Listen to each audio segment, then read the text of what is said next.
Call this meeting of the Hartford Board of Education to order. That got everyone's attention. Ms. Dorfman, please take attendance. Here. Here. Present. Here. Here. Here. Thank you, Ms. Dorfman. Opening statement. Good evening. As Chairman of the Hartford Board of Education, I hereby call to order the September 16th, 2014 regular meeting of the board. I wish to extend a warm welcome to everyone present and to our television viewers. The board, the superintendent, and I are pleased that you have joined us as we celebrate achievement, review information, and make policy decisions related to the effective operation of the Hartford Public Schools. This is a regular meeting, and all items that will be discussed or voted upon this evening have been posted as required by state law. As the Hartford Board of Education, we are here to set goals, listen to the reports of the superintendent, approve budgets, contracts, and personnel appointments, and make policy for the district. We are not here to make management decisions or solve the problems of individuals. Management is the responsibility of the superintendent. The monthly meetings of the board are open to the public. They are the time when the public conducts its business of governing the school system in a public arena.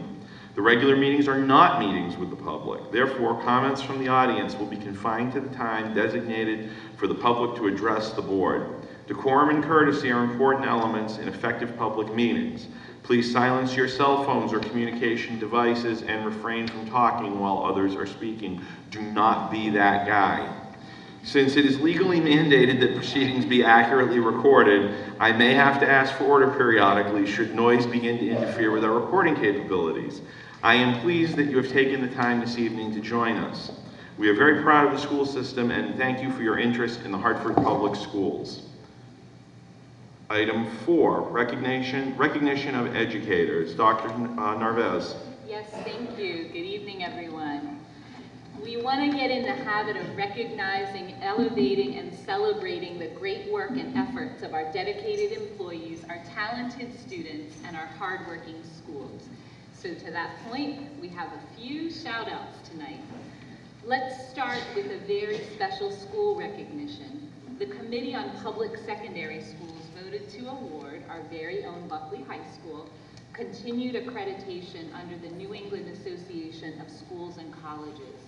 The committee congratulated the school for completing the first 2 phases of the accreditation process, the self-study and site evaluation visit. They commended a myriad of great practices that include the use of instructional rounds, the focus and deliberate collaborative practices of teachers, the cohesiveness of the leadership team, and the intentional partnerships with families and the community. The list is simply too long to enumerate here. As next steps, the school and district will work together to implement a set of recommendations outlined by the committee.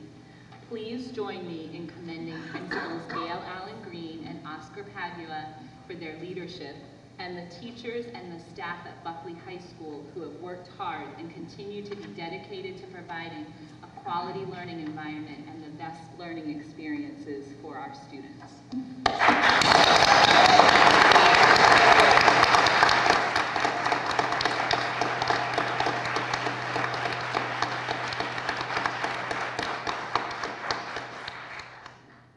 Before you go on, I just would like to thank Mr. Cotto, who I know was very passionate about Buckley's accreditation and was very heavily involved in making that happen again. So, thank you. May I add something? Sure. Also, Jose Colon Rivas was also one of the board members that was at the accreditation visit. I forget, many months ago, but he was also there in support of the school. So, thanks. Thank you, Dr. Colon Rivas. Dr. Narvez. Thank you for pointing that out, and I really appreciate, I've said it before and I'll say it again, I so appreciate the board's leadership and partnership, so thank you for being great partners with the school and helping to achieve this great recognition. So we also take the opportunity to acknowledge the outstanding educators that make up the Hartford Public Schools. We have 2 outstanding teachers to recognize tonight. Let's start with Mrs. Rachel Manzer, the Science, Technology, Engineering, and Mathematics coach at the Annie Fisher STEM Magnet School. Mrs. Manzer has been awarded the 2014 Crossfield Educator of the Year Award from the National Aviation Hall of Fame. A certified teacher in Connecticut for 22 years, Mrs. Manzer was chosen for her efforts to promote STEM education. Her students at Annie Fisher twice competed and were chosen to send science experiments into space on the final flight of the Space Shuttle Atlantis in 2011, and later on the maiden flight of the unmanned SpaceX rocket to the International Space Station. She is one of 7 school teachers nationwide that have been selected to go onto the first suborbital commercial space flight under NASA's Teachers in Space program. Please join me in congratulating Mrs. Manzer for this hard-earned accomplishment and for her dedication.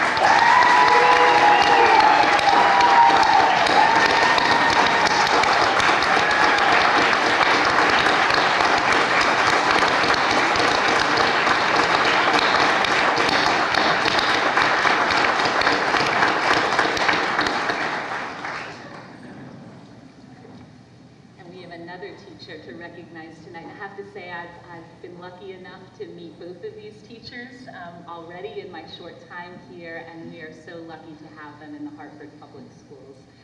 Social Studies teacher Melissa Tom of the Renzulli Gifted and Talented Academy was awarded the Laura Not Twine Award for Education by the Hartford Preservation Alliance for a historical preservation course that she designed for 4th graders called The Talking Buildings of Hartford. An 11-year veteran educator, Ms. Tom was also recognized earlier this year as the Connecticut Council of Social Studies K-8 Teacher of the Year. She also facilitates National History Day and the National Geography Bee at her school. Her course, Talking Buildings of Hartford, is an 8 to 12-week history project in which each 4th grade student selects one of Hartford's older buildings, researches its history, employing techniques that would be used by a historian. At the end of the research, the students write a script that tells the story of the building from the building's point of view and creates a mini film documentary about the building. Again, please join me in expressing congratulations to Ms. Tom for this distinguished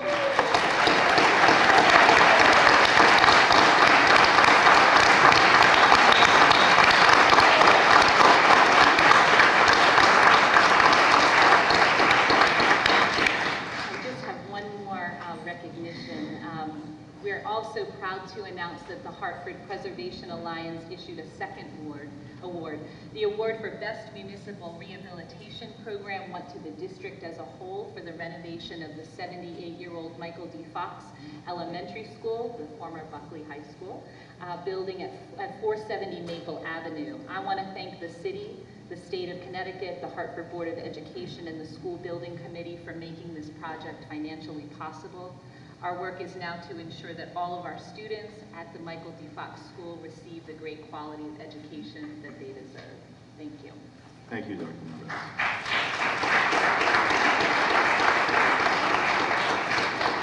Section 5, public comment. The public comment is limited to 3 minutes per speaker. At 2 minutes, you'll hear the bell from Ms. Dorfman, which means you have 1 minute left. And at 3 minutes, you'll hear the bell, which means please wrap up your comments and make way for the next speaker. First public speaker, Shantae Browdy.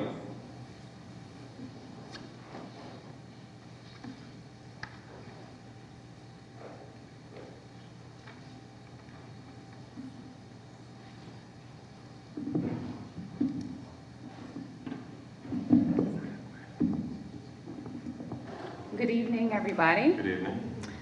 2 items, 3, but I don't think I'll get to the third one. First I have to say, Miss Tom, that's my daughter's, one of my teachers at Renzulli, so I'm so excited to see her recognized. And my daughter actually went, when she was a student of hers, actually placed in the Hartford National History Day. So she is an awesome teacher, and we're glad to have her at Renzulli. And that is my first topic, Renzulli.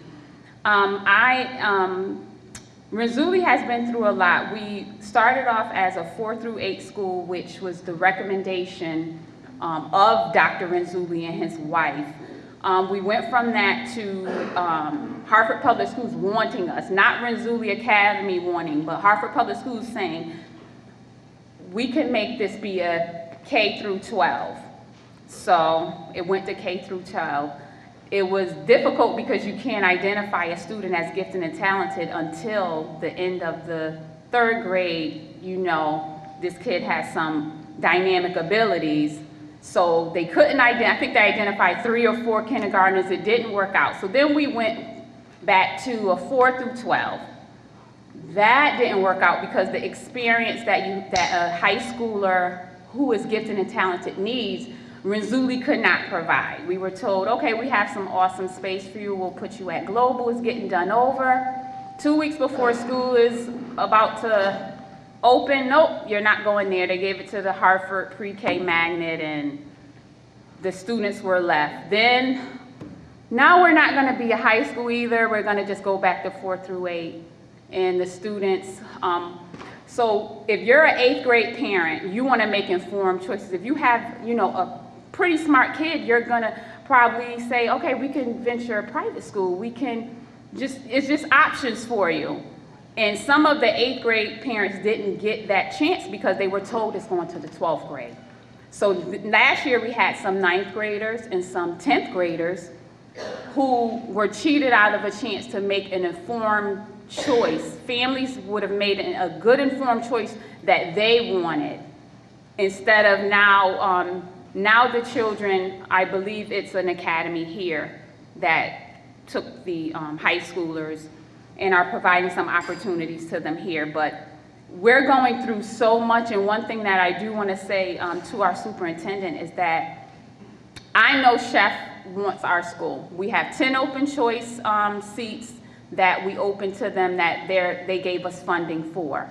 But my experience in the Hartford Public School System is that you'll start off with 10 because that's how it is. You'll start off with 10, it's quiet. The next thing you know, you're on the list, you're gonna be a magnet school. And the Renzulli, when Dr. Renzulli, through his research, this opportunity was provided because urban children, being the Black and Latino children, were underrepresented in gifted and talented programs. So that's why this program was created. So we're changing the dynamics of what the program was designed for. So I'm just asking that when whomever on this board that's a part of those chef negotiations, that our school isn't just giving it away to chef, because that's not, the program is designed for urban children. So that's my hope. Thank you. Thank you.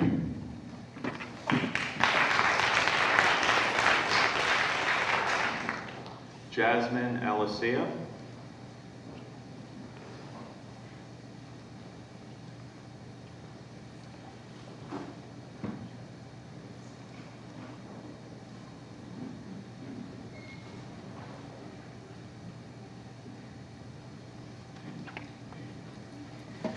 Hello everyone, good evening. My name is Jasmine Alisea. I am a parent educator at the FRC at Betances, and actually I'm a parent at Betances as well. And I wanted to come down here this evening and speak to the board as a parent who has received services from the Family Resource Center. I started out at Betances as a mother of a pre-K4 student, as well as a 9-month-old child. I was a single mom at the time, recently single, recently divorced, and I had very little options available to me. I was fortunate enough to receive services from the Family Resource Center through volunteering and through classes. I was always eager to learn, I was always eager to be in the FRC, and I spent many of my days in there the first 2 years that my child attended Betances Early Reading Lab. And the reason that I'm here is because the Family Resource Centers played a very powerful role in my life at the time. By going to the FRC and by starting out as a volunteer, I was able to go to those classes and learn a lot, and I was able to turn that education and those opportunities and those resources that I was provided into an opportunity to become a youth development specialist for that FRC and then a parent educator. And I wanted to emphasize the fact that family resource centers are making a huge impact on our community, not only in my life and in the life of my children, but in the lives of other community members. As a parent educator, I now have the opportunity to help the parents who are coming into the family resource centers to see me. I recently had a parent come in who was in a situation similar to my own a couple of years ago, where she was on her own and unemployed, and she didn't have many resources available to her. And we worked together to find an employment opportunity, and I'm very proud of her to say that her children are both doing very well in school now. She's enrolled in school full-time, and she's actually working as a tax preparer. Again, I just wanted to emphasize how very powerful the family resource centers in these elementary schools and in the other schools are, and they really do mean a lot. Even if we're not seeing it right away, immediately, on the streets immediately, it is really truly making a difference every single day. Thank you. Thank you.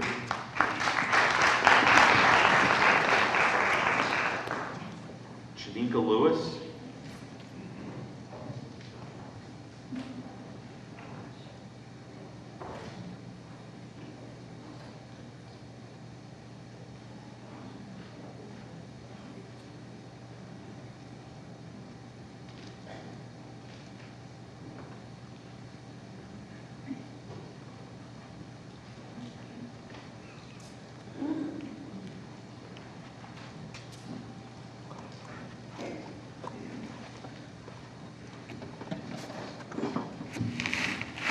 Hi, my name is Janika Lewis, and I am a parent of students in the Choice Program, and I'm coming up here today to speak on behalf of HPU, Hartford Parent University.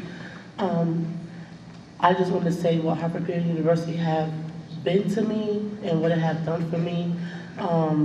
It have enabled me to advocate for my children as well as myself. I learned a lot from other parents when I felt as though I was in a lot of situations by myself. Come to find out there's parents that was in there in the same situation as myself, and we was able to engage and communicate with each other and help each other out. And I appreciate that from HPU. Also wanted to talk on behalf of diversity. I'm in the process of becoming a parent facilitator through HPU, and in that process we learned about diversity, and how I feel about that is that it's not being spoken or educated in the schools as much as it should be.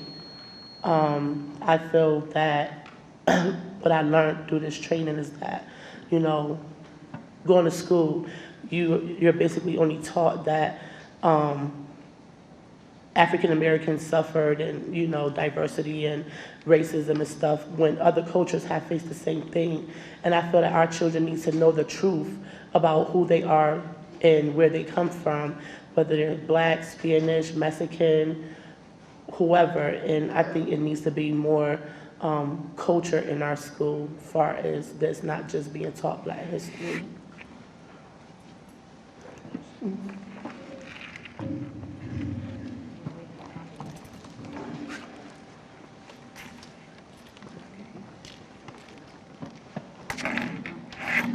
I'm done, sorry. Yes, I'm sorry, yes, I am. Then LaShawn Roberto? Robinson. I'm sorry, I couldn't think of your It's okay. Hi, I'm LaShawn Robinson. I'm a graduate of Hartford Parent University, and right now I'm taking the classes to become a facilitator. Hartford Parent University has impacted my life in a major way. I think that the Hartford Board of Education should encourage more parents to become involved in Hartford Parent University, because I was a high school dropout, and Hartford Parent University really changed my life around and encouraged me to go back to school. I've been in so many different educational opportunities as for going for jobs and everything. And also I just wanted to touch bases on student-centered learning. It's something that we're really learning about now. And right now I'm struggling with a child that has difficulties in class because he's a hands-on child. And so he's always suspended because he can't stay in his seat. He has to do something hands-on. So I think if people really took the time to research student-centered learning, we'll have a bigger outcome on education in our communities and things, and it'll be a success if people really took the time out to really investigate the student-centered learning process. Thank you. Thank you. Irina Chalmers. How are you? My name is Tanya Matoni. I am a single parent of 2 toddlers that attend middle school. I am a graduate of Hartford University, and I am training to be an advocate. I am here today to express to you what Hartford University means to me. Hartford University has educated me, enlightened me, directed me, allowed me to be a sponge to what's best for my child, meaning the rights that I have to be a parent in the school. They have also guided me and gave me the sources of where to go. Great sources, not sources that put me on hold or tell me leave a message. Sources that say, hi, how are you? What's your problem? This is how I can help you. Guide me with my hand, let's get this done. I'm asking of you to help us to keep this ongoing flow, because it is still some parents out there that want more than the basics for their child, but don't know that there is people out there that advocate for us if we just give them the opportunity to give us the education that is more than I and team. This is still out there that it takes a village to raise a child. We just need to work one accord and just give them the opportunity, give our time, right sources, right funding, and we can do it.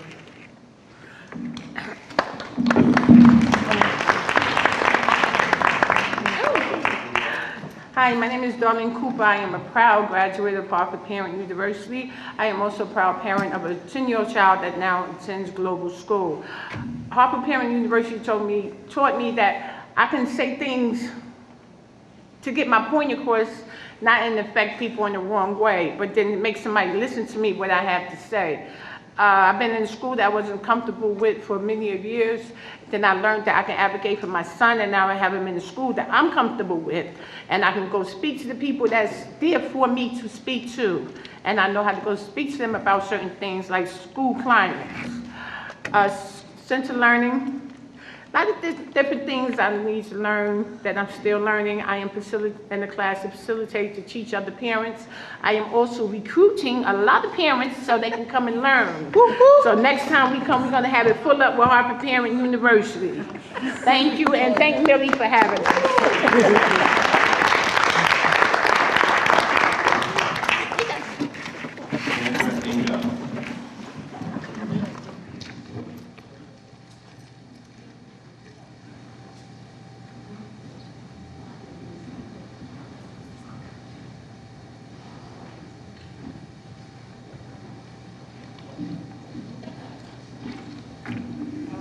Really low. Good evening, Chairman Waring, board members, Superintendent Narvaez, community members, and colleagues. My name is Sandra Inga, and I'm the president of Hartford's Principal and Supervisors Association. I wish to speak to you this evening in regards to item 1, which is a recommendation to appoint Mr. David Chris Hempel to the position of Portfolio Director.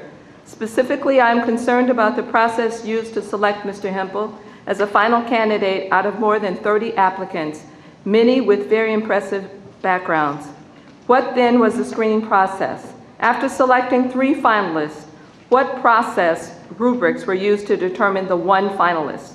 According to the board policy in Hartford Public Schools 2014 Employee Handbook, and I quote, "It is the policy of the Board of Education to employ and retain the best qualified administrators, teachers, and other personnel. This should be accomplished through careful consideration of credentials, references, and interviews.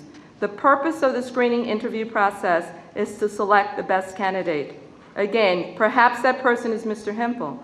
However, we do not know, since he was essentially given the position without even having to apply for it, as required by board policy. Not only did Mr. Hempel not apply for the position by the deadline of August 5th as outlined in the posting, as did the other 30 applicants, he was not even required to go through the screening interview process. unless, of course, you count the interview that he had with the Chief Portfolio Director on August 11th, 6 days after the posting closed. The really disappointing and disturbing part of this appointment is that we have a qualified internal candidate who has been a successful administrator in the district for more than 6 years and has served as both a teacher and an administrator in Hartford for more than 18 years. Mr. Hempel, on the other hand, has been in the district for less than 1 year. Has anyone bothered to ask principals their stance on this proposed appointment? Has anyone bothered to question how, when we stress the need to build leadership capacity within the district, we overlook a very qualified candidate who actually applied for the position and go instead with someone else who did not express an interest initially in the position? We are saying that we can turn an equitable process into one that does not value equity, one that does not allow members and/or possible external qualified applicants equal access, and one that exacerbates the already existing mistrust and disrespect for our administrators within the district, for principals whose day is already long to give up their personal time to sit on an interview panel only to learn that the final candidate selected, one that has not, again, applied for the position, or even one that the panel had not interviewed, is nothing short of disregard for our members' time and opinion. For these principals, that time that they took to sit on the screening interview committee is a slap in the face and a total lack of respect to our members. Whether intended or not, the final selection of Mr. Hempel as the new portfolio director gives the impression of impropriety, that Mr. Hempel had an advantage over other candidates who may have applied, whether internal or external.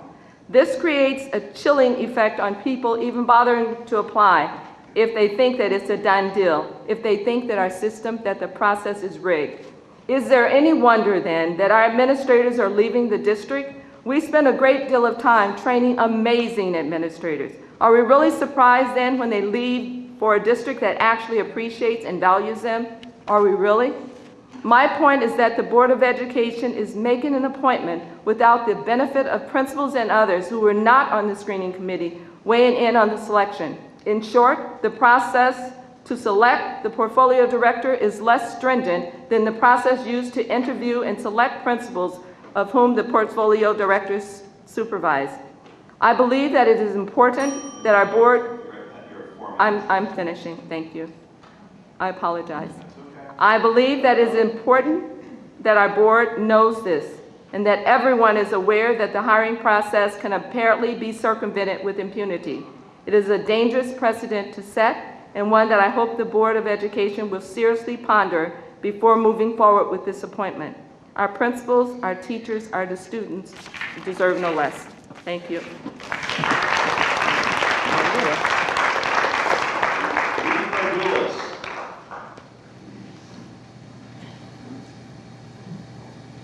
Second call, Mr. Cardulis. Okay. Millie Arseniegas.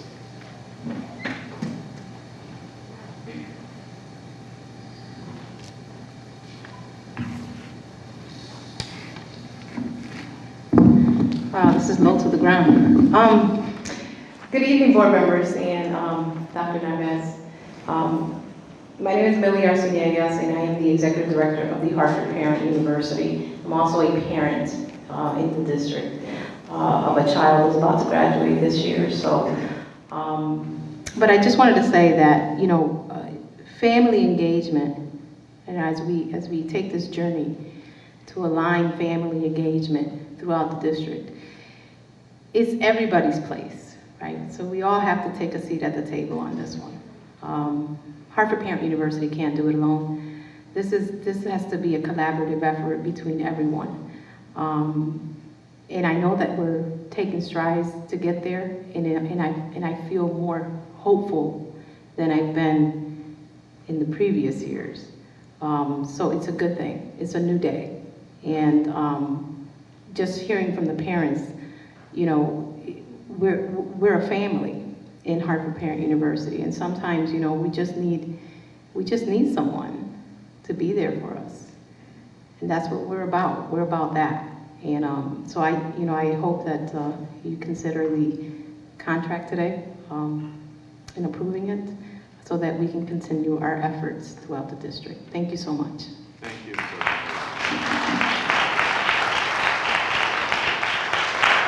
Paul Holford.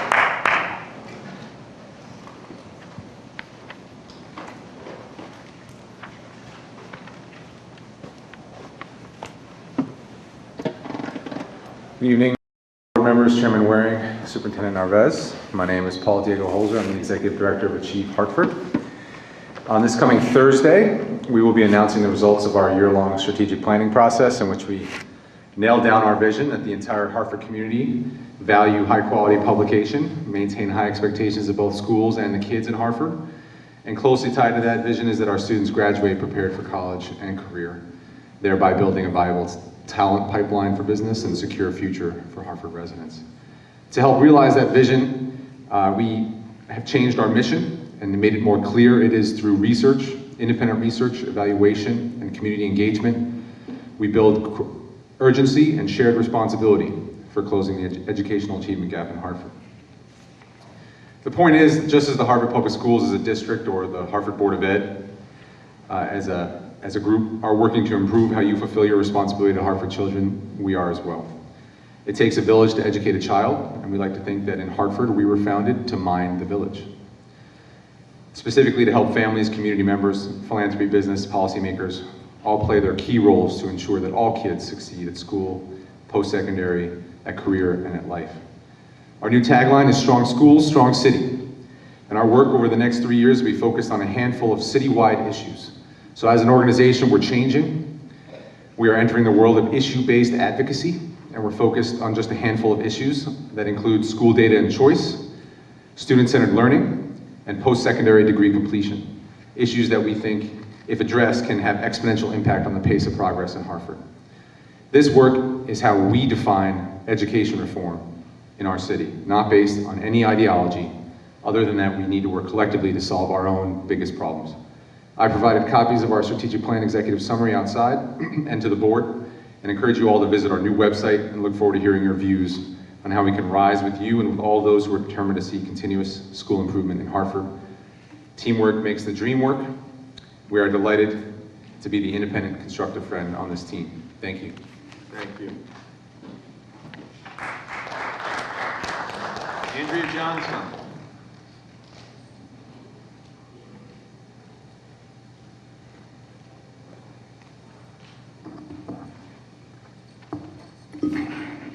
Good evening.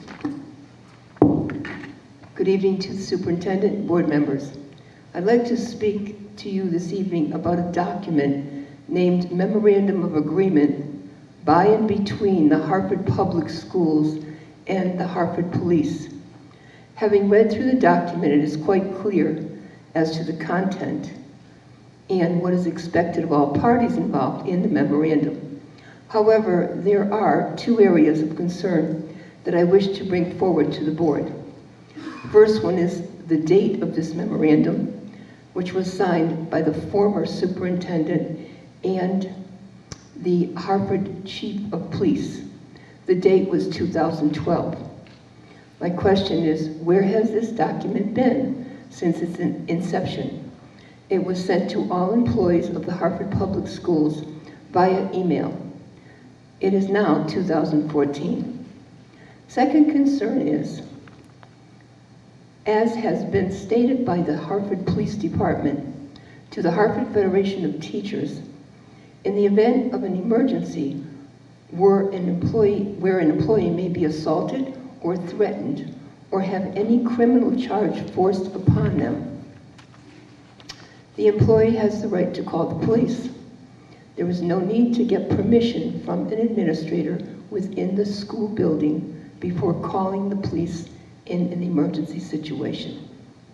Having said this, I would appreciate a communication from the president of this Board of Education letting the Hartford Federation of Teachers know why this document has just surfaced. Thank you. Thank you.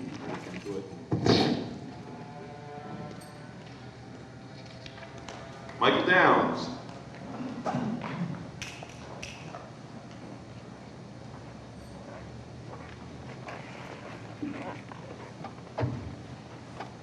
I guess this is easier. My name is, easier than sitting real low. My name is Michael Downs. I live at 74 Rosemont Street in Hartford. I'm president of the Hartford Federation of Substitute Teachers. Again, I'm concerned about the neighborhood schools, and I'm hoping that the Board of Education and the superintendent are working on the support for the neighborhood schools, especially when it comes to supporting their 7th and 8th grade, when it comes to the hiring of certified guidance counselors, certified librarians, certified health teachers, and also when it comes to the implementation of extracurricular activities for these students. This always always was something that occurred and was used, were involved in the middle school system when we had a middle school system. Now that we don't have a middle school system, they still need this support. And of course, the support costs money. And it'd be approximately $1 million to $1.5 million per school. And the money can be obtained from the state. And the reason they can be obtained from the state is because when the state came in 1998, took over the board, they started taking money out from these schools and from our middle school system, as well as sucking money out of the neighborhood schools and leaving them with very little. And it's about time now that the state stepped up and started putting money back into our neighborhood schools. And I also want to say that we also should try and get more money for the Hartford Parent University. It seems to be a very good thing to have parents come and learn more about the school system and education, and they're able to help their neighbors and help their own children and help themselves. And it's not just for inner city parents, it's for parents, non-educators, people who could be engineers or financiers who don't know that much about public education. And they certainly would gain a lot from this type of education. Thank you. Thank you. Raquel Calderon.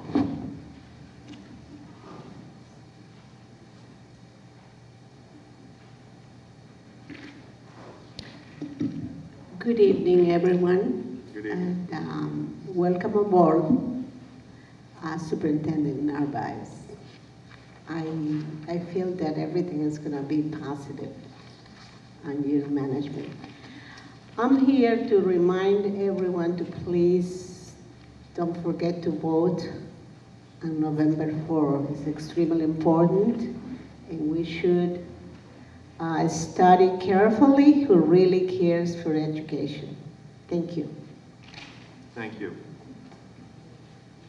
That concludes public comment. Item 6, reports. Report of the chair. Chair has nothing to report. Report of the superintendent, Dr. Narvaez. Yes, thank you. September is Attendance Awareness Month, and as we know, regular attendance is highly connected to student learning and positive outcomes. Improved student attendance is one of our school district's top priorities, and we plan to use data to raise public awareness, establish targets and goals, track progress, and ensure accountability. One of our goals is to engage parents in the community, including civic and elected leaders, local businesses, clergy members, and nonprofit organizations to help us spread the message that good attendance matters, and help us come up with solutions to ensure all children are in school as much as possible. As such, please allow me to share our attendance proclamation with all of you.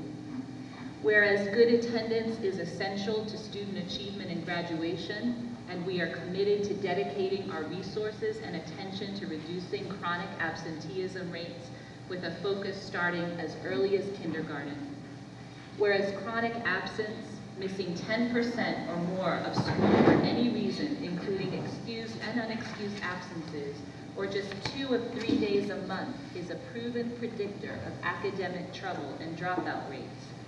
Whereas improving attendance and reducing chronic absence takes commitment, collaboration, and tailored approaches to particular challenges and strengths in each community.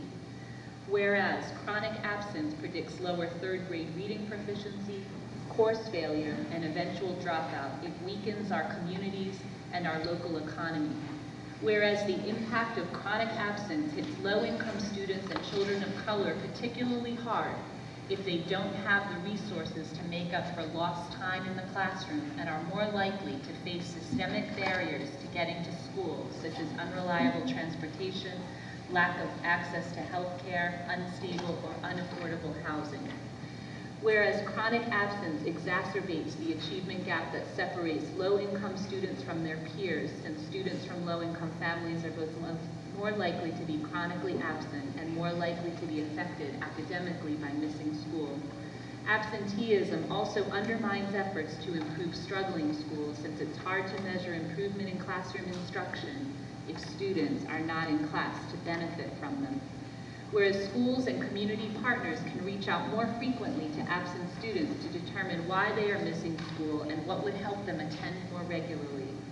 Whereas schools and districts must do more to track, calculate, and share the data on how many students are chronically absent so that we can deliver the right interventions to the right students. Whereas all students, even those who show up regularly, are affected by chronic absence because teachers must spend time reviewing for students who miss lessons. Whereas chronic absence can be significantly reduced when schools, parents, and communities work together to monitor and promote good attendance and address hurdles that keep children from getting to school. The final whereas, the Hartford Public Schools have joined the Hartford Campaign for Grade Level Reading, which focuses on school readiness, summer learning loss, and the reduction of chronic absence. Now therefore be it resolved that as the superintendent of the Hartford Public Schools, I proclaim that our schools will stand with the nation in recognizing September as Attendance Awareness Month. We hereby commit to focusing on reducing chronic absenteeism to give all children an equitable opportunity to learn, grow, and thrive academically, emotionally, and socially. Thank you. Thank you. I have a few more parts to my report, Please. if you don't mind. We would not be complete in doing our recognitions without giving some shout outs to some of our amazing students. And we want to acknowledge 6 of our students at the Hartford High School Law of Government and Nursing Academy who will be attending the World Summit of Nobel Peace Prize laureates in Cape Town, South Africa in October. Under the leadership of 2 extremely committed teachers, 6 exceptional young women who are deeply committed to peace efforts and social justice will have an opportunity to interact with Nobel laureates, including Bishop Desmond Tutu, former South African Prime Minister F.D. de Klerk, and the Dalai Lama. We are very proud and we look forward, we'll invite them here when they come back because we want to hear about their experiences and learn from them upon their return. I want to update you on my entry plan and transition team progress, as I like to do every meeting. As many of you are aware, we issued a district-wide survey to collect as much input as possible from our community at large. Through intense outreach efforts, we were able to obtain responses from just over 1,000 participants that included parents, employees, and organizations.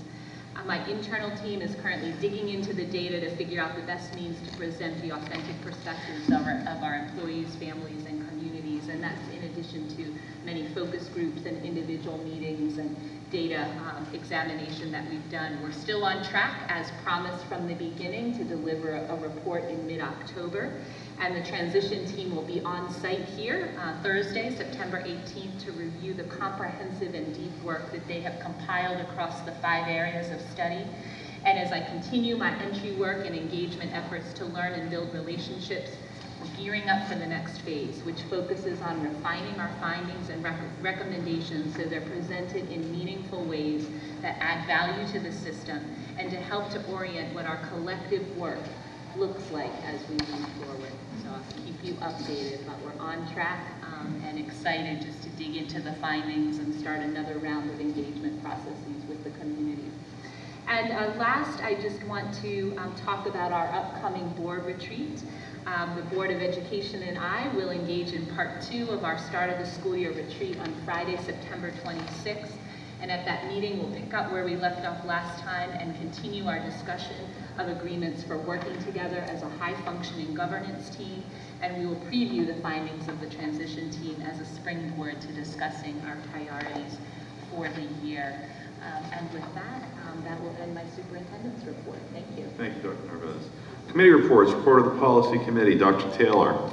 Yes, so we met last Wednesday to develop our strategic plan for what it is we're going to be doing this year. First, we went through the revised attendance policy and procedures manual, which is now in line with our revised attendance policy from last year, and this had updates in terms of contacts and roles and language, and has a lot of new additions, which will ultimately make its way to the board for informational purposes. And secondly, we took on the Beast of the Cave audit, which was conducted and completed in February 2013 and is hundreds of pages long, outlining all of the issues associated with our current policies, and they fall into 4 major categories. Places where we need minor revision, places where we need major revision, places where we require new compliance with updated state laws, and places where it's been identified that we actually need policies that we don't currently have.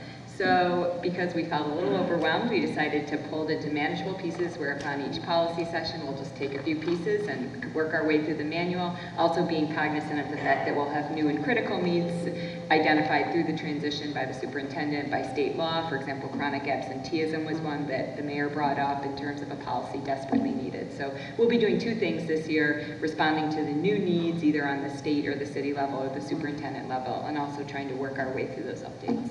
Thank you, Dr. Taylor. Parent and Community Engagement Committee, Mr. Stallings. Thank you, Mr. Chair. Parent Community Engagement met yesterday, and we come up with 4 recommendations. The first would be keeping in line with national standard. We would like to recommend to the Policy Committee that we change the name entirely and change it to the Family and Community Engagement Committee instead of Parent. Also, we made some updates to 3 other policies, the SGC policy, which we wanted to define the role and create a better partnership between the principal and the SGC. We also the policy would make the meetings mandatory, the meeting dates, postings mandatory, so all the parents know what time the meetings are and when they take place. Also the names of the members of the SGC. We also are recommending changes to the parent organization policy to make sure that all parents are able to participate in organizations and be a part of the school community. And the third would be the parent community involvement policy. We just made some changes to make sure that they were updated and revised to be in line with the current standard, state and federal. And the last thing, really quickly, I just want to acknowledge the Parent University as well. They do a tremendous job. They are very strong grassroots organizers, and I've benefited a lot from just being around them. So I just want to thank my colleagues for considering continuing the funding, and that is it, Mr. Chair. Thank you, Mr. Stallings. Are there any other committees that have reports? Hearing none. Business agenda item 7, sub A1, administrative appointment. The recommendation of the superintendent is that the Hartford Board of Education approves the superintendent's recommendation to appoint David Chris Hempel to the position of portfolio director effective September 17, 2014. Is there a motion to adopt this resolution? It's been moved. Is there a second? Second. It's been moved and seconded. Dr. Narvaez. Yes, thank you. Before I talk about the candidate, I want to take a moment just to talk a little bit about the portfolio director position and the importance of this position. I know there have been some questions about the role of this position, so this gives me an opportunity to talk about my expectations for the roles and responsibilities of portfolio directors. This is work that I did a lot of in my former district. I actually supervised the people who were equivalent of portfolio directors in Montgomery County. In many other systems, this position is equivalent to an assistant superintendent or an associate superintendent position.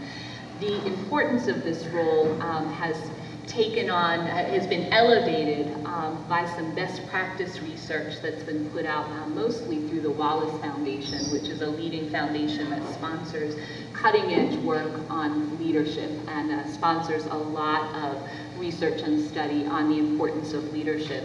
And as we all know, it is critically important to have highly effective teachers in front of our children. We also know that in order to ensure that our teachers are having the conditions for success put in place in their building, that our teachers have opportunities to grow and learn and improve their practice, that principals play a critically important role in teachers' development. Likewise, it's important that we have people at the central office level who supervise principals that can create those same conditions for our principals to learn and improve their practice. Again, this is a very new and important recognition in the research, and it's growing out of a lot of this evaluation movement, and they said, gosh, we can have great teacher evaluation tools, but if we don't have people who are supporting principals in knowing how to build capacity of leaders, and we're not helping principals to be the best leaders that they can be, then these new evaluation systems are mere tools. And so my expectations for portfolio directors is that first and foremost, they are helping to develop our principals in their leadership capacities, and most importantly, in their roles as instructional leaders.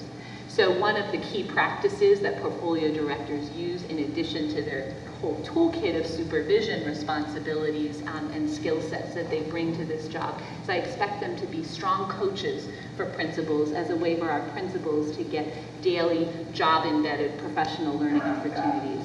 They also have a responsibility to connect the expertise that exists across the system. So they supervise a group of schools, and their responsibility is to bring together those groups of leaders so that they can learn from each other. It's another way that they build the capacity and the expertise of our leaders in the system and help us to grow and scale up best practices that already exist in our system, but helps us to take them to scale across schools. I also expect them to be strong connectors to the central office so that principals and schools get the resources that they need. And we are lucky here to have a team of people from across different central offices that work under the guidance and the direction of the portfolio directors so that we can differentiate and tailor our support to principals and schools. So those are three key practices of portfolio directors, again, supported in the research as a critical role for developing principals as instructional leaders, and also for helping to accelerate school improvement. And again, when I supervised this role in my former district, I was very clear with those leaders that I held them accountable for two things: helping principals improve their practice and helping schools move forward in meeting their school improvement goals. And I expect the same here of our portfolio directors. And in fact, because this role is so important and I see them as an extension of my senior leadership team, I've begun meeting on a regular basis directly with the portfolio directors so that we can make sure that these roles and responsibilities are clear and consistent across the portfolio directors, and so that everybody knows that they serve such an important role for that central office and principal partnership to help us accelerate student learning. So just a little more context into what the portfolio director position is, my expectations for the work, and how I will be working directly with the portfolio directors. And so now on to my candidate to fill the role of portfolio director. This was a position that Stephen Dellinger-Pate held. He left our system to take a job out of state. He and his family moved out of state, and so it created an opening. So Chris Hempel, I was impressed with the breadth and depth of his experience, more than a decade as a principal at the elementary and the secondary level. He was one of the founding principals for the MET program in Providence, Rhode Island, which is a very, very creative and progressive school that creates many authentic learning opportunities for students through internships and other just really innovative learning opportunities. In addition, Chris is currently serving as an executive leadership coach within the system. So you hear how highly I speak of the need for our portfolio directors to be coaches. He brings that skill set directly to the job because he's currently coaching aspiring principals in our principal residence program. And again, just he brings both an insider and an outsider perspective, having served the Hartford Public Schools for the last year, and then for serving in multiple districts, both in Connecticut and outside of the state of Connecticut. And for that reason, I recommend for your approval today the appointment of Chris Hempel to Portfolio Director. Thank you, Dr. Narvaez. Are there any questions for Dr. Narvaez? Mr. Brascio. For you. I'm concerned somewhat about what I consider a lack of transparency in this process. I was introduced to this and the person in question with a resume of 2 or 3 pages. And also I was told that, I read that the position is for project or portfolio director, which I did not know exists. And I'm asked now, tonight, coming in cold, to vote for someone for the position that I have no idea where it came from or how it evolved. So it's not anything about the position or the person, but rather the process. And we heard some disturbing allegations tonight that the process was somewhat in error or was not properly run or fairly run. So I'm considering abstaining from this because of the fact that it came in so closely, and again, emphasizing that in the past we argued and we complained about lack of transparency, and I think this is another instance of it. And I think that in the future, when positions are open, I think the board has there's a responsibility to give to the board all the information in due time. If I may, Chairman. Dr. Narvaez? Mr. Brascio. Yes, thank you. Dr. Narvaez. I thank you for raising the concerns, and with your first concern about the portfolio director, I know there is some question about that role, and so that's why I took the time to kind of explain the importance of the roles and responsibility. I'm happy to speak to the process questions that were raised. First of all, because of the level of this position, it is a position that can be appointed by the superintendent. And when we have that level of position, there are multiple processes that can be used, sometimes directly appointed from the superintendent, sometimes people engage search firms to do widespread searches, sometimes they're posted. I want to be very clear that I did choose to post this position so that I could take a look at and offer it up and make it widely known to both internal and external candidates that the position was open.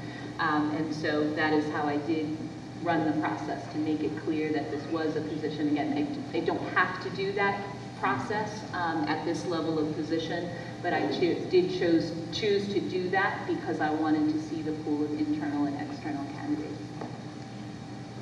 Thank you, Dr. Narvaez. Any other questions for Dr. Narvaez? No further questions. Is there anything? Dr. Best. I want to clarify once again the process. I'm concerned that there was a posting process, and then it seems that the appointment option came in afterwards from what was presented as testimony earlier. Is that what occurred? There was a process where we cast the net open for candidates. We had a search committee review the prospective candidates, and then instead of going along with those recommendations, threw those away, picked somebody that didn't go through the process. Is that what happened? There was a posted process, and I asked my team members to screen candidates and make recommendations to me. I had 3 finalists come to me. I interviewed those finalists. My finalist choice chose not to accept the position for other reasons. And so that process did not net me a candidate that I needed to move forward for recommendation for a portfolio director. And there's a sense of urgency as well around this, because we have schools that need strong supervision partnership from us. And at that point, I asked my team to make some other recommendations for some candidates, and they made recommendations to me. I interviewed the finalist and made the recommendation now. So I had to use two different processes, but the first one was posted. Again, internal candidates had the chance to apply. Recommendations were made to me through a screening process, and then I interviewed finalists. So my concern would be also the lack of transparency, that we had a process, and it seems that there was some miscommunication or lack of communication to the group that stepped forward to assist us with this process. It gives the appearance of something that's not quite clear, or people were put to the side. That's concerning.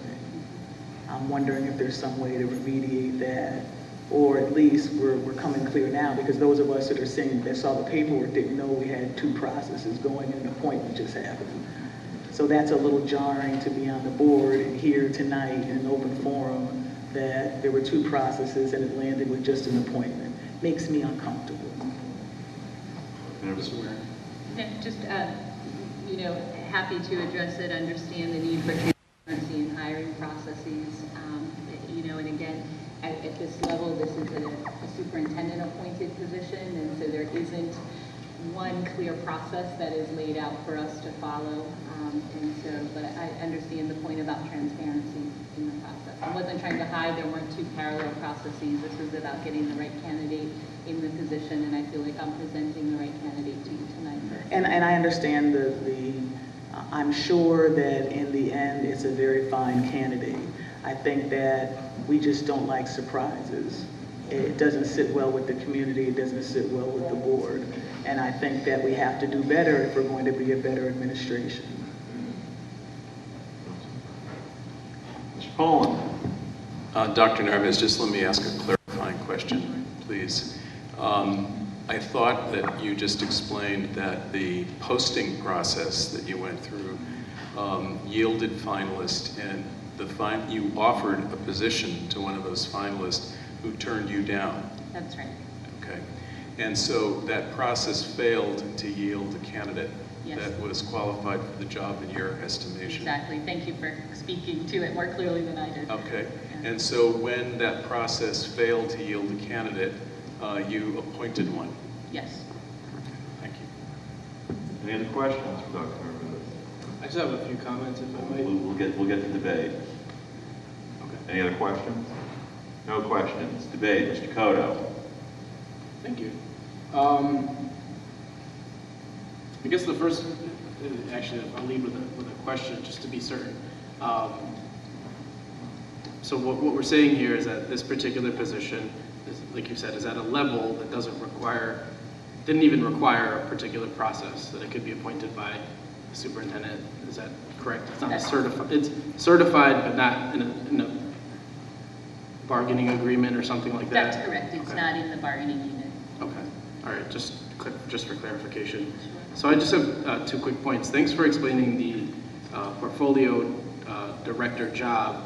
I've had some concerns about that particular position, and I hope that as we do our transition, that we talk about really keeping true to what your vision is for that position. What the superintendent is saying is that it's supposed to help out principals, it's supposed to help schools improve. But what I've seen in the past is that the portfolio director has had 2 very different and oppositional purposes. The first purpose on paper was that they were supposed to help schools.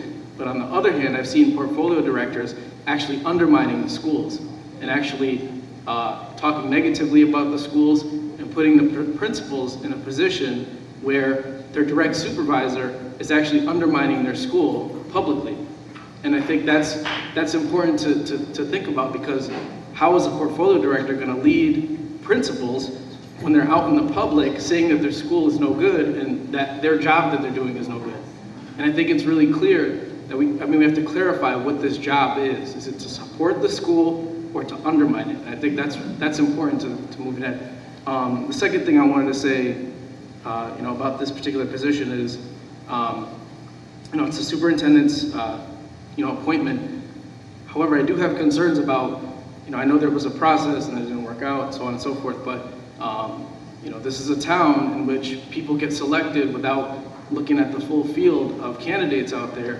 And so we have to be very clear also about how we're picking the people that are going to lead our schools for a variety of reasons, not just for transparency, but also for things like discrimination, right? Because then this is how women and minorities systemically get passed over for promotions and that sort of thing. So I think it's important to think about that as far as looking ahead into the future. It looks like this is kind of, this particular position is to fill someone that has left. The process didn't work, as Matt said, and I'm willing to move forward with it, but I do have, I want this to be cleaned up in the future. So, thank you. Further debate? I also want to add that I can move forward as well, but I want it cleaned up in the future as well. If we're given information before a meeting, if there are downfalls or differences, I just want to know that before we come here. Also, to the best of our ability, be really clear about how we're communicating to the community before we come to the public setting about these kind of searches. Because it's true, this is how discrimination does happen. This is how inside jobs do happen. And we don't want to continue to be that kind of organism. I feel good. Anything else on this? Further debate? Seeing no further debate, the chair calls the question. All in favor signify by saying aye. Aye. Aye. Are there any opposed? Any abstentions? Aye. One abstention, Mr. Brescia. The motion carries. Item 7A2, contract educational services, $95,000. Hartford Public Schools will contract with Area Cooperative Educational Services to allow certified teachers to obtain a cross-certification endorsement in bilingual education and/or teachers of English to speakers of other languages to help us build capacity in the area of English language learner services. The resolution is that the Hartford Board of Education authorizes the superintendent to execute the contract with Area Cooperative Educational Services for the terms delineated in the contract ending June 30th, 2015, and an amount not to exceed $95,000. Is there a motion to adopt this resolution? So moved. It's been moved and seconded. Dr. Narvaez. Thank you. Accelerating language acquisition for our English language learners is a stated goal of the Board of Education to improve student achievement. Vacancies in bilingual education and TESOL, teachers of English to speakers of other languages, have been traditionally difficult to fill because there are two shortage areas in Connecticut and many other states. So each year our district experiences vacancies in these two difficult areas to fill, having to fill many of them with part-time and retired teachers. And the Area Cooperative Education Services, or ACES, is a regional education service center and the only entity in Connecticut that has been authorized by the Connecticut State Board of Education in collaboration with Eastern Connecticut University to conduct an alternative route to certification program to provide bilingual or TESOL certification endorsements to teachers who are already certified in another area. This program is known as ARCTEL. We seek the Board of Education's approval to enter into a one-year contract with ACES to conduct the ARCTEL program during the 2014-15 school year. A cohort of up to 20 teachers who are recruited and vetted internally to apply and are interviewed by ACES are selected to participate in the program, and upon successful completion, which includes passing the praxis examination, are then certified in bilingual education, or TESOL. These HPS teachers will help build capacity in their schools and the district in the area of English language learner services and will serve as advocates for ELL students and their families. This opportunity will have great impact on our ability to provide schools with teachers who can serve a dual role in classrooms and provide additional support for mainstream content area teachers who serve ELL students. Additionally, this professional development program aligns very well with our mission and work in sustaining, developing, and retaining talent.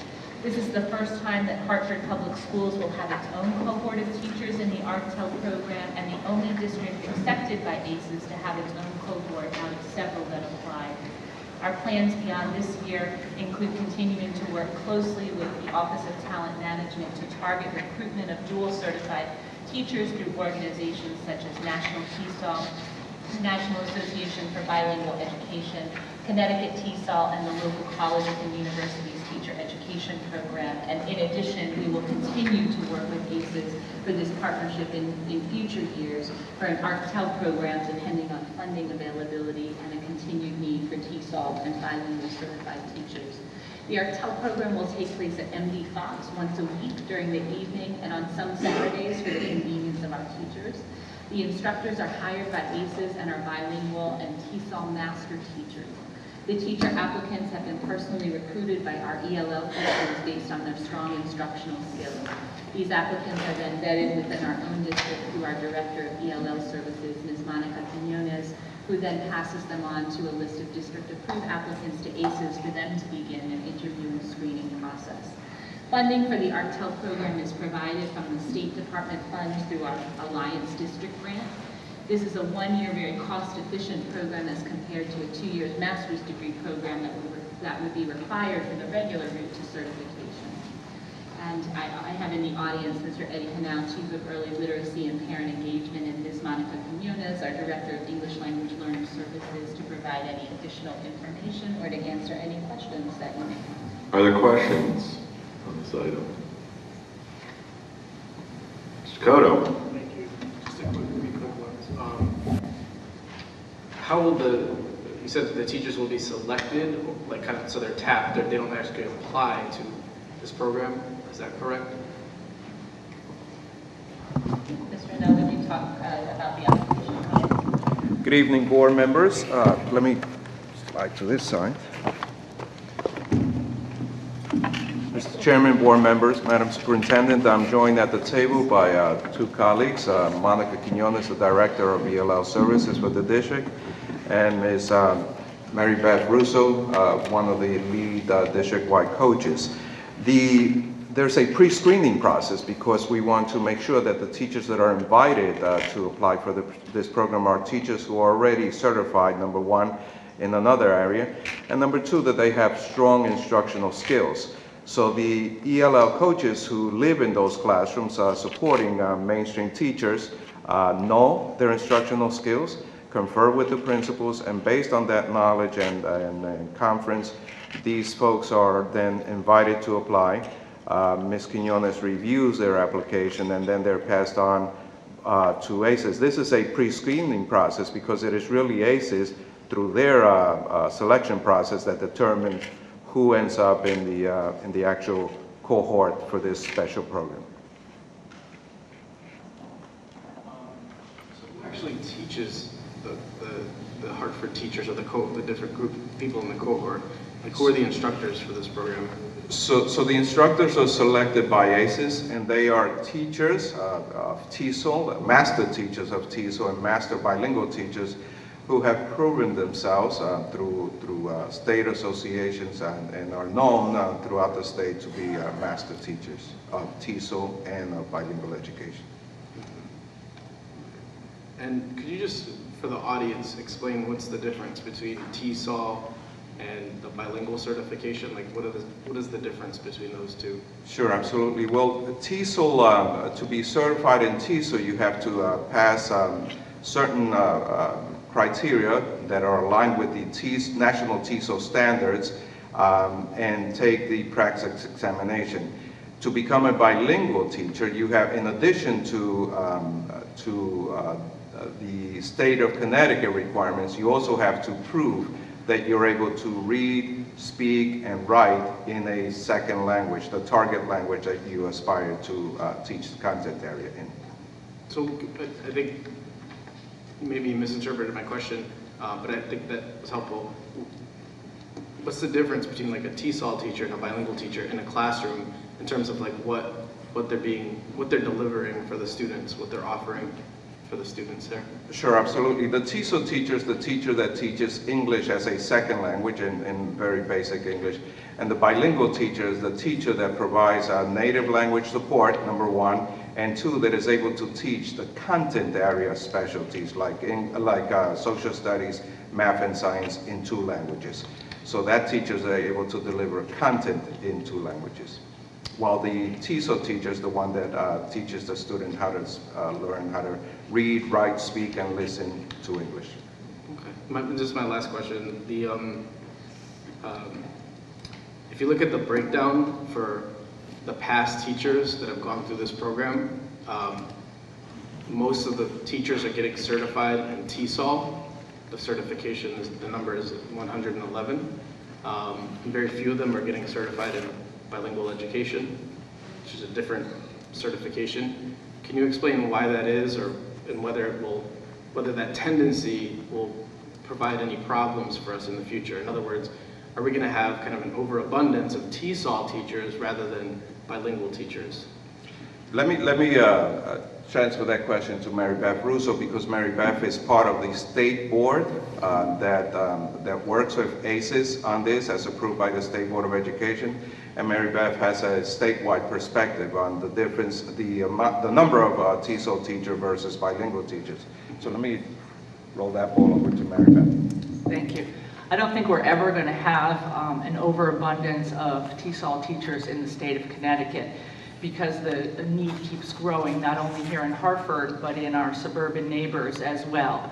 But you do bring up a point of our bilingual need.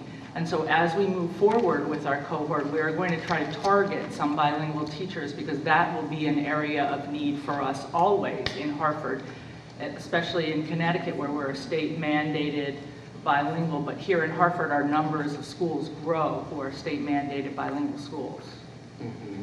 And so is it, kind of getting at the bigger picture, the TESOL teachers don't really do very much in both languages? Is that an accurate statement, or is that not correct? That's correct. TESOL is teachers of English to speakers of other language.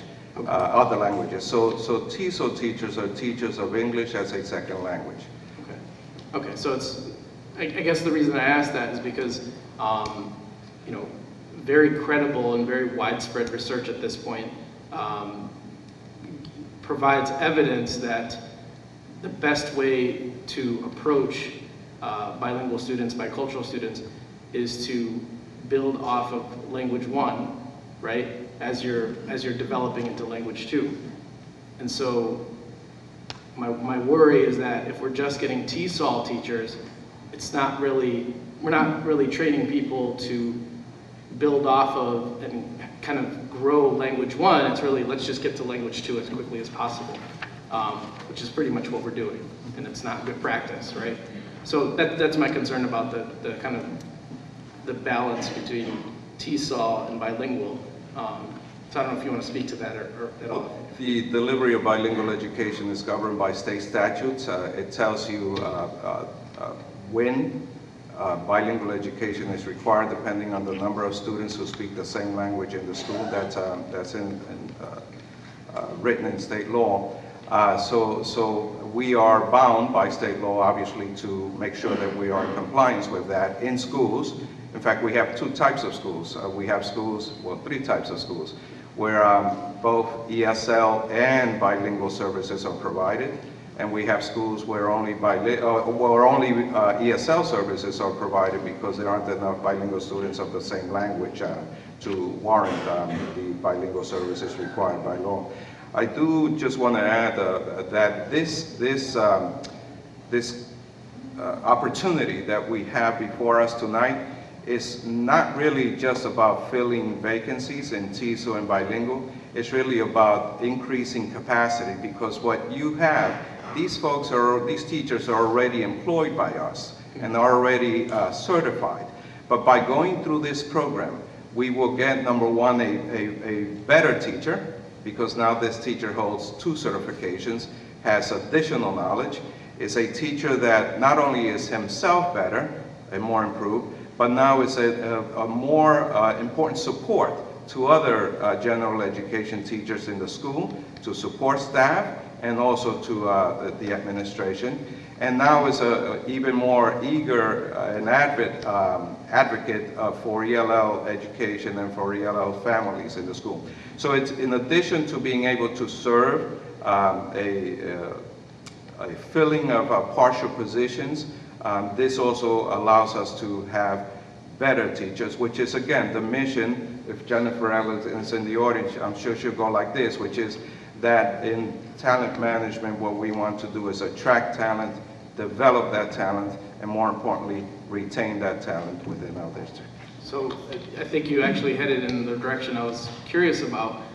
You said, so we'll have better teachers, right? Hopefully people that are better prepared to assist kids that are coming in with, you know, basically knowing other languages besides English, which is fantastic, but they also, there's a kind of an academic requirement to learn English. So we have these better teachers, and what's to stop them from saying, you know, great, I had 6 years in Hartford, and I did my 1-year ARCTEL, and I'm in a better position, I have my bilingual certification, and guess what? West Hartford is paying more for my position at my grade level, in terms of my educational level. I'm gonna go over there and get paid more. So do we have any kind of incentives built in to retain these folks once they kind of finish the program? Obviously you can't keep people, we don't, in law we don't have indentured servitude anymore, but I mean, what sort of, I'm not saying it doesn't happen, but you know, what sort of things are we doing to keep these folks around after we support them? Because there's plenty of other places that they could go that have a need as well. I don't know about particular incentives that Jennifer Allen may know about, but I can tell you that part of the incentives are to do exactly what we did tonight here, which is to celebrate teachers, to publicly acknowledge and let everyone know how much we appreciate them, and to help teachers every day know that they're appreciated and feel connected. Just like we want the students to feel connected and the parents to be connected, we want the teachers to feel connected to the school, to the families, and to the students, and to the district. You know, money is not always the #1 motivator. It's job satisfaction and feeling that you belong and feeling that you're appreciated and feeling that this is where, actually, I'm quoting Jennifer too much tonight, but I think that Jennifer has a phrase something like, this is where you belong, or you've come home, you found your home. That's the question. When I leave my house every morning, do I feel like I belong and I'm appreciated? That's a powerful incentive. Yeah, fair enough. I just wanted to put that question out there to think ahead for the possibility that we train 20 people, and then by the time next year rolls around, you know, we have only 10 of those people left in the district. And so, you know, that's obviously, like you said, there's things besides money, of course. But what, you know, we just have to think about that possibility. Thank you, Mr. Chair. I think I'm all set. Further questions? Mr. Chair? Dr. Taylor? I just had one as a follow-up with that, in that it sounds like we want to continue supporting this program and we're interested in it and enthusiastic about its benefits. So I think in the future when we see these contracts come up again, one thing that would be really valuable is to start getting a sense of where these teachers are year after year as they move through our cohort. So, you know, if we're investing this money in training them, 3 years from now, 5 years from now, are they still in the system? And if there is a huge attrition once we get more talented teachers with dual certification out of the system, then that would be a real area to target. So that would be helpful as we look at contracts in following years. Point well taken, Dr. Taylor. Further questions? Dr. Rivas? Yes, I'm extremely supportive of this type of initiative. It's very proactive, and kudos to those of you who are actually working around this one particular area. I've always said that, yes, teachers do carry an incredible amount of knowledge, and it's phenomenal that we're training them, but there's got to be an alignment between what administrators understand about bilingualism and English as a second language, which sometimes their alignment is not there. So giving ourselves kind of like a open check to say, in the future, how are we going to align all of this knowledge in the entire district, not only for our teachers, our educators who do a phenomenal job when it comes to teaching our bilingual students or multilingual students, but also those administrators who are leading their schools, instructional leaders, in understanding this type of initiatives. Thank you. You've heard on this point. Seeing no other comment or question or debate. debate. Chair calls the question. All in favor signify by saying aye. Aye? Aye. Are there any opposed? Motion carries. Item 7A3, contract continuation. Approval, State of Connecticut Department of Education, Family Resource Center Program, $136,372. Family Resource Center concept promotes comprehensive integrated community-based systems of family support and child development services located in public school buildings. Family Resource Centers provide access within the community to a broad continuum of early childhood and family support services which foster the optimal development of children and families. Currently, we operate 6 sites in partnership with community-based organizations. The resolution is that the Hartford Board of Education authorizes the superintendent to approve the 2014-15 continuation of contracts for the operation of Family Resource Centers as follows. Hispanic Health Council at Maria C. Sanchez Elementary School and the Dr. Ramon Betances Early Reading Lab in the Village for Families and Children at the Latino Studies Academy at Burns, Martin Luther King Jr. Elementary School, Sand Elementary School, and John C. Clark Jr. Elementary School. Each contract should not exceed the allocated amount by the State Department of Education of $106,062 per Family Resource Center. The Hartford Board of Education further authorizes the superintendent to make necessary reductions should the state of Connecticut reduce its commitment to the Family Resource Centers. Is there a motion to adopt this resolution? So moved. It's been moved. Is there a second on it? Second. It's been moved and seconded. Dr. Narvaez. Thank you, Mr. Chair. Family and community engagement, as you know, is a key priority in our school system. For approximately 21 years, the Connecticut State Department of Education has supported family engagement in Hartford through a grant to fund a Family Resource Center, also known as an FRC, in 6 of our schools. The Family Resource Centers offer parent education and training, family support, preschool and school-age child care services, positive youth development services, and family daycare provider training. The Hartford Public Schools operates these 6 FRCs in partnership with 2 community-based organizations.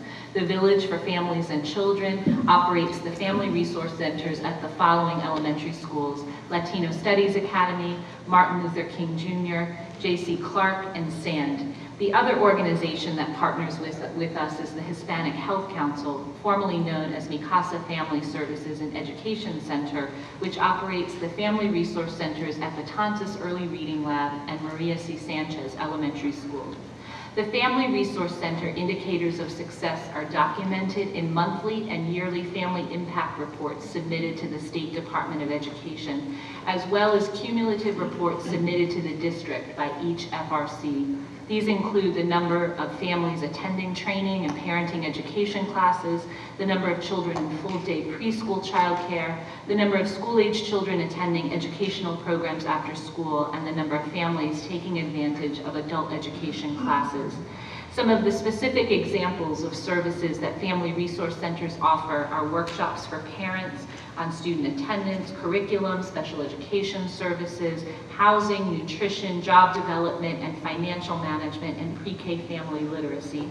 On-site GED and or ESL classes or referrals to adult education centers throughout the city, training for private child care providers, and in collaboration with community school and other agencies, after-school academic and enrichment programs for students, including positive youth development activities. They do a lot.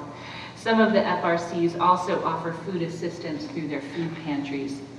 The Family Resource Centers provide a model and services that we can replicate in other schools through the use of existing personnel, our family service providers, dedicated space for a parent center, and close collaboration with school partners to provide services such as workshops for parents, especially in the area of school readiness, connections to community resources, cultural competency, and adult education classes. Tonight, we're seeking the Board of Education's approval to renew the contract with the Village for Families and Children and the Hispanic Health Council to operate the Family Resource Centers at the 6 schools mentioned above during the 2014-15 school year. And again, Mr. Eddie Hanau is here, and it's his night, to answer any questions that you may have. And we also would invite Ms. Marta Bentham, our Ombudsman and Director of Family Services, to answer any questions or provide any additional information that you might need about this request in front of you tonight. Question. No questions. Hearing no questions, is there any debate on this? No debate. Chair calls the question. All in favor signify by saying aye. Aye. Are there any against? Motion carries.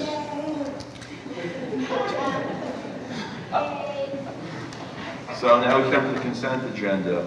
The chair moves that items 4, 5, 6, 7, and 8 be taken up as a single item. Is there Mr. Chair. Yes. Point of personal privilege. If I may make some comments before we go through the consent. Well, I think the way to do it would be get the consent taken up First, and make okay. a comment. So I have a motion to take these up as a single item. Is there a second to my motion? Second. It's been made and seconded. Is there any debate on taking this up as a single item? No debate. All in favor of taking this up as one item? Aye? Aye. Any opposed? Okay, now it's going to be taken up as a single item. Is there any debate on anything on the consent agenda? Yes. Mr. Stallings. I'll be pretty quick.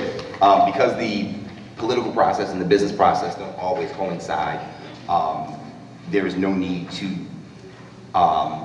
beat a dead horse, so I'm not going to go into it. I just want to simply say that in item 8, the allocation of funds back to the city, I would hope that the city would be fair and return the same amount of money that we've allocated in bonding funds, monies to complete our school projects, because the West Middle building project, to me, it seemed to be stalled.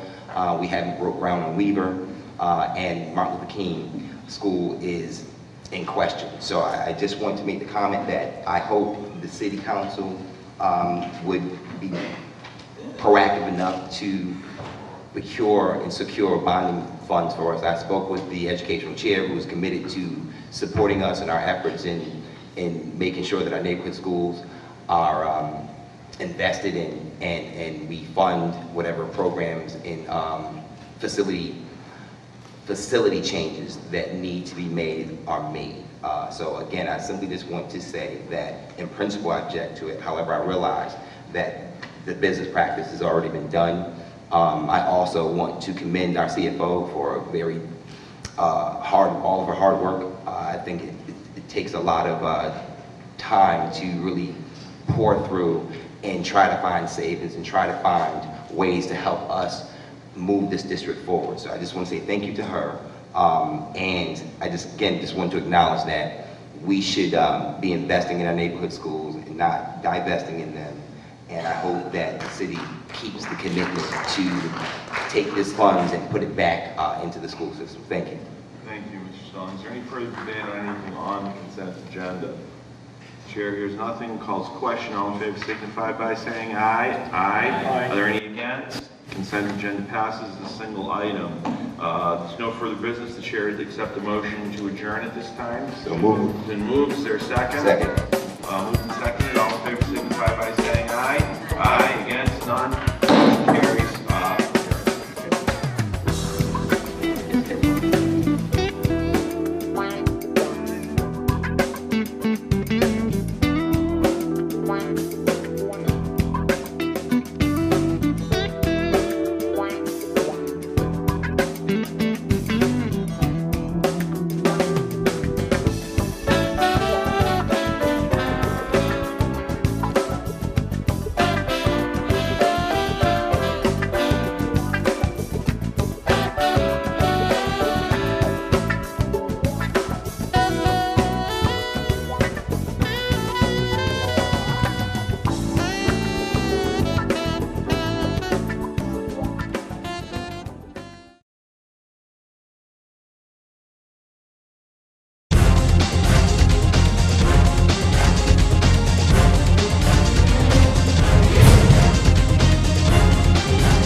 At Hartford Public Schools, we care about one thing above all, the future of our kids. That's why we're dedicated to providing all students with the knowledge and skills needed in the new global culture. Hartford Public Schools is thriving. More student success stories, more world-class facilities, more university and corporate partnerships, more amazing talent coming and staying in Hartford. This is how education is supposed to work. Welcome to Hartford Public Schools, where the future is present.